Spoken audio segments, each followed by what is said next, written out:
Хора, нещо пак ме привъртя тъпата пералня и тъпата центрофуга от тъпия ми мозък и явно трябва да си пира мозъка на по-високи температури. Знаете ли какво мразя най-много, бе? Най-мразя, когато остана без интернет.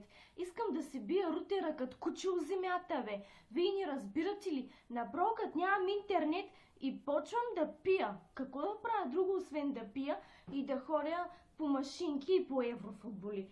Ей го сега тук е тъй шибания ми рутер. Кажете ми сега, те скопчета за какво са? Той нещо за какой? Какой той нещо? Аз как да разбира? Ами на мен ми трябва опътване, бе. Да си мислите, че съм толкова сумна. Опътване ми трябва. И тъс антена, какво да я правя? Нали ми казахте да я лепя с тиксо? Обаче аз нямам тиксо, имам изолир бан. Даже съм си увила шибания кабел и не знам къде той нещо са пъха и тук е те и ми пише линия 1, линия 2, линия 3. Ма ако искам да съм на 389 линии, ко ще стане? Как да го пусна сега? Кажете ми как? Ми няма интернет, ако искам да слушам песента на Анелия и да разклащам бясно като нея.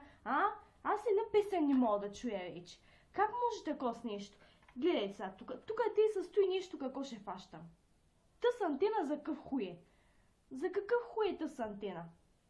Ко ще фащам? Радио фаворит ли? Ереван ли? Ко ще фащам? Изправя са, криви са. Изправя са, криви са. Мама ти да и бъзмотана.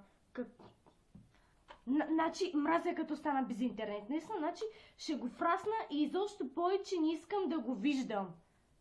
Ма не ме интересува на кой оператор съм. Аз и без то и фащам от всякъде.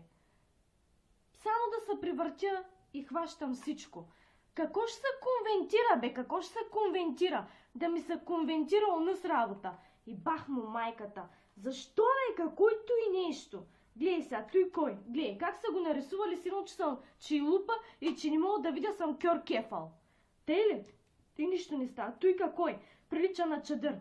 Да взима чадъра, че и много любовни статуси почнаха да валят в този Фейсбук. Той за какой?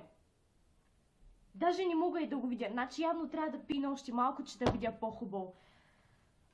Значи честно ти казвам, ако още един път не искаш да тръгнеш и те фащам и те убивам и бам от дупката. Убивам те и те опявам за една минута. И амин лека ти пръс. Честно ти казвам. Писна ми от тебе. Ти не разбираш ли? Ти си един смотан деградирал от всякъде да се конвентира. Какво ще се конвентира? Нищо не може да се конвентира. И баш си майката.